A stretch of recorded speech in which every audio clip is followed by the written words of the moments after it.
இயேசுவின் நாமத்தினால வாழ்த்துக்கள். இந்த நாள் தியான வசனம் லூக்கா 10வது அதிகாரம் 42. தேவையானது ஒன்றே, மரியாள் தன்னை விட்டெடுபடாத நல்ல பங்கை தெரிந்து கொண்டாள் என்றார். இந்த வசனத்தின்படி இயேசு கிறிஸ்து பெத்தானியால இருக்கிற மார்த்தாளுடைய வீட்டுக்கு போறாரு. மார்த்தாள் அவளை மனதார ஏற்றுக்கொள்கிறா, தன் வீட்டில் ஏற்றுக்கொள்கிறா. ஆண்டவருக்கு மனதார அவருக்கு ஹாஸ்பிட்டாலிட்டி வரவேற்பு செய்யணும்னு சொல்லி அநேக பிரயாசப்படுகிறார். ஆனா மரியாளோ அவருடைய பாதத்துல அமர்ந்து அவருடைய வார்த்தைகளை கேட்டு கொண்டிருக்கிறார். பாருங்க, மார்த்தாள் சொல்ற கம்ப்ளைண்ட் என்னன்னா, ஆண்டவரே, நான் இவ்வளவு கஷ்டப்பட்டு வேலை செய்யறேனே, உமக்கு கவலை இல்லையா?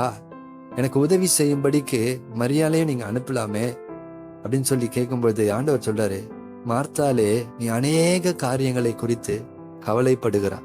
ஒருவேளை மார்த்தாளுக்கு குடும்பத்தை குறித்த கவலை இருந்திருக்கலாம், சகோதரனை குறித்த கவலை இருந்திருக்கலாம், தன் சகோதரியை குறித்த கவலை இருந்திருக்கலாம். ஏசப்பா வந்திருக்கிறாரு, அவருக்கு நான் நல்லா உபசரிக்கணும் அப்படின்னு சொல்லி ஒரு கவலை இருந்திருக்கலாம். இதே கவலை மரியாளுக்கும் இருந்திருக்கும் அல்லவா? இதே கவலை இன்னைக்கு எல்லா மனுஷருக்கும் உண்டல்லவா? ஆனா பாருங்க, மரியாள் இயேசு இருக்கும் பொழுது கவலைக்கு அவ இடம் கொடுக்கல. மாறாக கவலையின் மத்தியில மார்த்தாளுக்கு இருக்கிற அதே கவலை ஒருவேளை மரியாளுக்கும் இருந்திருக்கும். ஆனா அதெல்லாம் ஓரமா வச்சுட்டு மரியாள் ஆண்டவருடைய பாதத்துல அமர்ந்து கொண்டிருந்தா. இன்னொரு வார்த்தையில சொல்லணும் அப்படின்னு, ஆண்டவரே, எவ்வளவு கவலை, எவ்வளவு பிரச்சனை, எவ்வளவு சூழ்நிலை இருந்தாலும் எனக்கு நீங்க மட்டும் போதும்பா, எனக்கு நீங்க மட்டும் போதும் ஆண்டவரே, உறவு மட்டும் போதும் ஆண்டவரே அப்படின்னு சொல்லி எதை குறிச்சும் அவ கவலைப்படாம ஆண்டவருடைய பாதத்துல அமர்ந்து அவருடைய வார்த்தையை கேட்டு கொண்டிருந்தா. நான் விசுவாசிக்கிறேன், அந்த வார்த்தையை கேட்க கேட்க அவருடைய கவலை என்னன்னே மறந்து போயிருக்கோன்னு நினைக்கிறேன். இதை குறிச்சுதான் நம்ம கவலைப்பட்டுட்டு இருந்தோமான்ற அந்த கவலையே மறந்து போயிருக்கோன்னு நான் நினைக்கிறேன். பாருங்க, ஆண்டவர் சொல்றாரு, ஹல்லேலூயா, மரியாள் தன்னை விட்டு எடுபடாத நல்ல பங்கை, ஏசப்பாவோட அந்த உறவை தெரிந்து கொண்டாள். அவர் பாதத்துல அமர்ந்திருப்பதை, அவர் சமூகத்தை தெரிந்து கொண்டாள்.